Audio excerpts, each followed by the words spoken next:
Next series में एक सवाल आपके सामने रखा हुआ है। जेईई मेंस 31 जनवरी 2021 शिफ्ट 1 के पेपर में पूछा गया है। सवाल देख लीजिए, आपके सामने रखा हुआ है। मैं आपको बताऊं, जिस बच्चे को सारे कॉन्सेप्ट पता होंगे, इस सवाल पे मालूम होगा, जिस बच्चे को सारा कॉन्सेप्ट, वो 2 मिनट से 3 मिनट के बीच में क्वेश्चन को निकाल डाला हो। लेंदी क्वेश्चन नहीं था। 2-3 कॉन्सेप्ट मिक्सअप थे, binomial theorem, limit, integration, quadratic equation, मतलब 4 चैप्टर एक साथ मिला दिया गया था क्वेश्चन। खैर, पढ़ लेते हैं। A B the sum of the all coefficient in the expansion this. सही है, क्लियर हो। ये क्या है? Sum of the coefficient in expansion this, ये पूरा एक्सपांशन है ना। ये क्या है? Sum of coefficient. अब आपको ये बात मालूम होना चाहिए कि फॉर सम ऑफ कोफिशिएंट क्या करते हैं। फॉर जो कॉन्सेप्ट है ना, वो मैं आपको अब लिख देता हूँ, उसके बाद क्वेश्चन बताऊंगा। फॉर सम ऑफ कोफिशिएंट, किसी भी बाइनोमियल में आपको सम ऑफ कोफिशिएंट फाइंड करना हो तो पुट एक्स इक्वल टू 1, और उसकी जो भी वैल्यू आ जाए वही क्या आ जाएगा? सम ऑफ कोफिशिएंट। ये पहला कॉन्सेप्ट यूज करेंगे यहाँ पे। ये तो आसान हो गया। अब बहुत सारे बच्चे सम ऑफ कोफिशिएंट आसानी से निकाल लेंगे। दूसरी बात, special Lebanese, special case of क्या? लेबनिज। लेबनिज का कौन सा केस? Special case. ये क्या होता है सर? मान लो कभी फंक्शन के लिए लिखा हुआ वाई इक्वल टू कॉन्स्टेंट से मान लो एक्स तक है, और एफ टी डी टी लिखा हुआ है। कॉन्स्टेंट से कहाँ तक? एक्स तक एफ टी डी टी। और इसका फाइंड करना हो डी बाई डी एक्स, तो कुछ मत करो, ध्यान रहे लिमिट कांस्टेंट से एक्स तक होना चाहिए। एक लेबनिज भी होता है, सही है। कभी जब सवाल में आएगा तो मैं बीच में बता दूंगा। खैर, यहाँ पे स्पेशल लेबनिज है। तो कभी भी D by D x find करना हो, ऐसे केस में लिमिट कहाँ से कहाँ तक हो? कांस्टेंट से एक्स तक। टी को हटाओ और सीधा क्या लिख दो? एक्स। क्लियर हो? ये दूसरा कॉन्सेप्ट क्वेश्चन पे यूज किया जाएगा। तीसरी बात, मान लो कोई ऐसा दो क्वाड्रेटिक है, ए वन एक्स स्क्वायर प्लस, अभी क्वेश्चन नहीं बता रहा हूँ, क्वेश्चन के लिए कॉन्सेप्ट बता रहा हूँ। A one X square plus A two X plus A three equals to zero. Question पे जितने कॉन्सेप्ट यूज होंगे मैं उनको बता दे रहा हूँ। एंड, है ना, दूसरा क्वाड्रेटिक क्या है? B one X square plus B two X plus क्या? B three equals to zero. सही है। हैविंग कॉमन रूट्स, दोनों रूट्स क्या हो? कॉमन हो। सही है। हैविंग क्या? Common roots. दोनों रूट्स क्या हो? कॉमन हो। कॉमन रूट्स अगर दोनों क्वाड्रेटिक में है तो रेशियो वाला कॉन्सेप्ट लगाइए। A one by B one equals to क्या? A two by B two equals to क्या? ए थ्री बाई क्या? B three. यही 3 कॉन्सेप्ट को लेकर मैं बढ़ूंगा सवाल पे आगे। तो पहला क्या था? सम ऑफ कोफिशिएंट। सवाल को पढ़ लेंगे लाइन बाई लाइन, कोई दिक्कत नहीं है। पहला क्या था? सम ऑफ कोफिशिएंट। किसमें? ये वाले एक्सपांशन में। क्लियर हो? हाँ सर। क्या करना है आपको? पुट एक्स इजिकल्स टू क्या? 1। एक्स की वैल्यू क्या पुट कर दीजिए? 1। 1 पुट करोगे तो ये पूरा 1 बन जाएगा, ये भी 1 बन जाएगा। पुट करके देख लो, तो एक ही वैल्यू आ जाएगा 1। ये पता हो गया? हाँ सर, एक तो निकल गया। इसलिए मैं बोला ना, जिस बच्चे कॉन्सेप्ट पता होगा 2-3 मिनट से ज्यादा नहीं लिया होगा। बी क्या है? बी देखिए, इधर कुछ बड़ा सा वैल्यू दिखाई दे रहा है, लिमिट एक्सटेंडिंग टू जीरो। सही है। क्या है? लिमिट एक्सटेंडिंग टू क्या है? जीरो। जीरो से कहाँ तक? एक्स तक। जीरो से कहाँ तक? एक्स तक। ऊपर क्या है? Log 1 plus T divided by, नीचे में है टी पे power 2024 plus 1 dt whole divided by, नीचे में है एक्स स्क्वायर। मिला लो एक बार, यही है। हाँ सर, बी तो यही है। क्लियर हो? हाँ सर। सब पूरे क्वेश्चन में पढ़ लेंगे लाइन में, कोई दिक्कत नहीं है। अच्छा, आपको मालूम होना चाहिए कभी भी ए से ए, मतलब इंटीग्रेशन का अपर लिमिट और लोअर लिमिट बराबर हो तो इस इंटीग्रेशन की वैल्यू जीरो आती है। तो अगर limit X tending to zero है तो मैं यहाँ पे एक्स की वैल्यू जीरो रखूँ, तो जीरो से जीरो ये पूरा इंटीग्रेशन क्या हो जाएगा? जीरो हो जाएगा। अगर रखकर चेक करूँ तो सही है, ये पूरा जीरो हो जाएगा। और नीचे भी देखो जीरो, तो ये भी जीरो हो जाएगा। तो कौन सा फॉर्म है लिमिट का? Zero by zero form.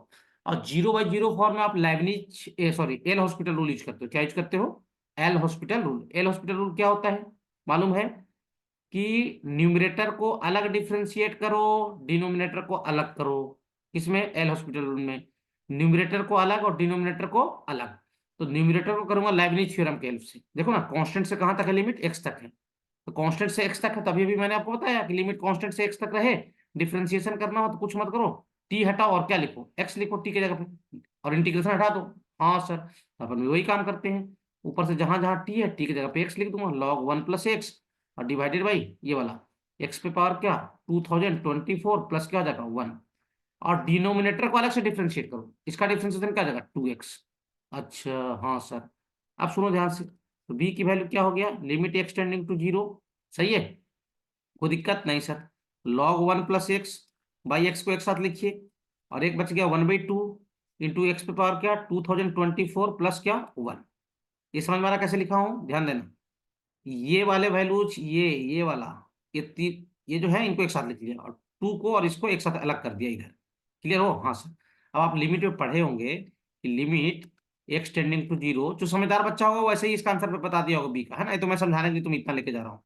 सही है, तो बी की वैल्यू कितना, लिमिट, ये लिमिट में पढ़े होगे कि limit X tending to zero log one plus X by X कितना होता है, वन होता है।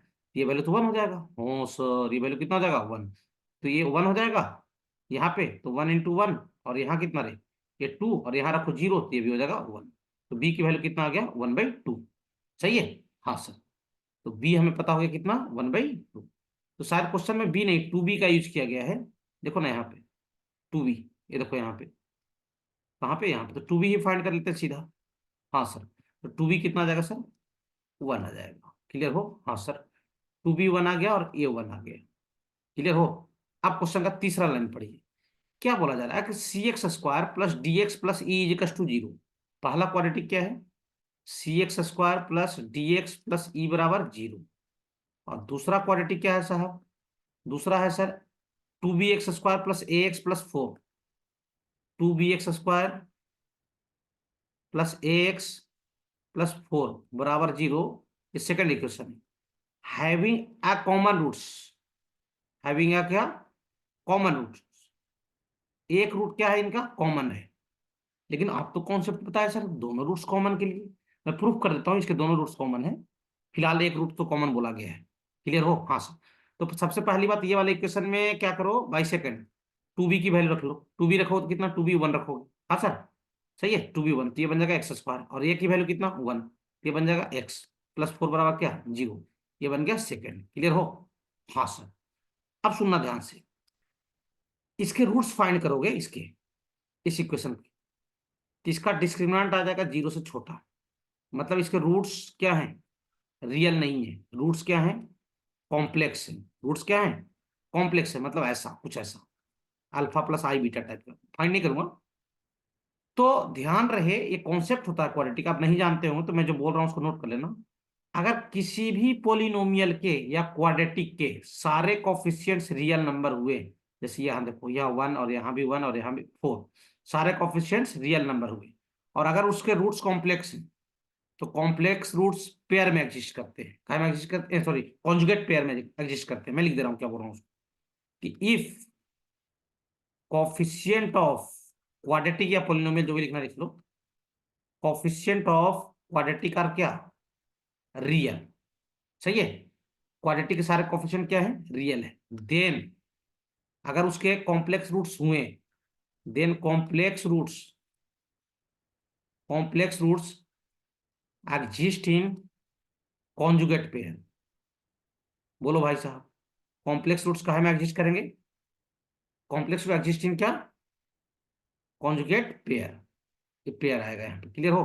Conjugate pair. कॉन्जुगेट पेयर कहने का मतलब हुआ कि एक रूट्स मान लो कि फर्स्ट रूट क्या है, अल्फा प्लस आई बीटा, या कुछ और मान लो पी प्लस आई, ये मान लेते हैं, ऐसा है ना, पी प्लस आई क्यू है मान लो, फर्स्ट रूट समझने के लिए, है ना। मान लो पहला रूट्स क्या है, अल्फा जो है वो क्या है आपका, पी प्लस आई क्यू। तो अगर एक रूट्स कौन क्या है, कॉम्प्लेक्स है, एक रूट्स क्या है, कॉम्प्लेक्स, और सारे कोफिशिएंट रियल है, ये शर्त है। सारे कोफिशिएंट क्या होने चाहिए, रियल। अगर सारे कोफिशिएंट्स रियल हैं और रूट्स कॉम्प्लेक्स है, तो दोनों रूट्स काहे में एग्जिस्ट करेंगे, कॉन्जुगेट पेयर में। काहे में एग्जिस्ट करेंगे, कॉन्जुगेट पेयर में। सही है? Alpha P plus I Q है, तो बीटा कितना हो जाएगा सर, पी माइनस क्या, आई क्यू। क्लियर हो? हाँ सर। अब बोला गया है यार कि ये वाला सुन लो, ये वाला और ये वाला इक्वेशन कि एक रूट्स कॉमन है। मान लो कि अल्फा कॉमन है, तो अल्फा इसका रूट है पी प्लस आई क्यू। हाँ सर, तो इसका भी पी प्लस आई क्यू होगा, मतलब इसके भी रूट्स कॉम्प्लेक्स हो गए। अरे बोलो भाई, गिवन क्या है, गिवन ये है second and first having a common roots. बोलो भाई साहब, क्या है, एक सेकेंड और फर्स्ट का एक रूट्स क्या है, कॉमन है। बोलो भाई साहब। तो अगर मान लो कि, भाई साहब सुनना ध्यान से, कि अगर मान लो कि कॉमन रूट से पी प्लस आई क्यू, तो इसका भी रूट से पी प्लस आई क्यू होगा, मतलब इसका भी रूट से कॉम्प्लेक्स हो गया, फर्स्ट का भी। हाँ सर, कॉम्प्लेक्स हो गया। तो इसके भी कॉम्प्लेक्स रूट्स कहाँ में एग्जिस्ट करेंगे, पेयर में, क्योंकि सी डी ई रियल है। पढ़ लो, सी डी ई क्या है, रियल है। अच्छा हाँ सर, सी डी ई क्या है, रियल है। तो इसके भी रूट्स कॉम्प्लेक्स, जो कॉम्प्लेक्स रूट्स होंगे किसके, फर्स्ट के, इसके भी कॉम्प्लेक्स रूट्स कहाँ में एग्जिस्ट करेंगे, पेयर में। यानी कहने का मतलब ये है C X square plus D X plus E बराबर 0। तो इसका भी फर्स्ट रूट्स मान लो क्या हो गया, मान लो कॉमन रूट्स क्या था आपका, मान लो P plus I Q common roots है, तो इसका फर्स्ट रूट्स क्या हो जाएगा, पी प्लस आई क्यू। तो सेकेंड रूट्स तो मजबूरी है ना यार, क्या होना, कॉन्जुगेट होना इसका P minus I Q. Sir ये वाला हुआ तो वैसे सोचो, तो भी दोनों रूट्स कॉमन हो जाएंगे। यानी कहने का मतलब ये हुआ कि इनका क्वेश्चन के हिसाब से कॉमन रूट्स है, लेकिन कॉन्सेप्ट के हिसाब से दोनों रूट्स कॉमन हो गए हैं। क्वेश्चन सही है, क्वेश्चन कोई दिक्कत नहीं, क्लियर हो। अच्छा, यानी कहने का मतलब ये है कि C X square plus D X plus E बराबर 0, ये सेकेंड इक्वेशन था। और फर्स्ट क्या था, फर्स्ट ये वाला था X square plus X plus 4 बराबर 0। X square plus X plus 4 बराबर क्या, 0, है ना। Having both roots common, having क्या, बोथ रूट्स क्या कॉमन। अच्छा, दोनों रूट्स कॉमन हो गए इसके। हाँ सर, तो हम जानते ही हैं सर कॉन्सेप्ट, क्या लिखोगे, this ratio by this ratio, यानी सी बाई वन बराबर क्या, डी बाई वन बराबर क्या, ई बाई 4। क्लियर हो, इसको लैम्डा मान लो। क्लियर हो। हाँ सर, तो सी की वैल्यू लैम्डा आ जाएगा, डी की वैल्यू क्या आ जाएगा, ये भी लैम्डा हो जाएगा, और ई की वैल्यू क्या आ जाएगा, 4 लैम्डा हो जाएगा। आपसे क्या पूछा गया देख लो सवाल में, सवाल में पूछा गया sir D ratio C ratio E, देखो ना, D ratio C ratio E. अच्छा, तो D ratio C ratio E चाहिए। क्लियर हो। डी मतलब क्या, लैम्डा, सी मतलब क्या, लैम्डा, ई मतलब क्या, 4 लैम्डा। लैम्डा हटा दीजिए, यहाँ बच जाएगा 1 1, तो रेशियो कितना आ जाएगा, 1 रेशियो क्या, 4। देख लो भाई साहब, 1 रेशियो 4, यानी फोर्थ ऑप्शन इज करेक्ट। जिनको पूरा कॉन्सेप्ट पता होगा, ये सवाल 2-3 मिनट से ज्यादा नहीं लगा होगा, मेरे पास ये सवाल आया मैं देखते ही बता दिया ये आंसर होगा। बहुत सारे तो ऐसे ही डाटा क्लियर कर दिख रहे हैं। क्लियर हो। हाँ सर, देख लो भैया।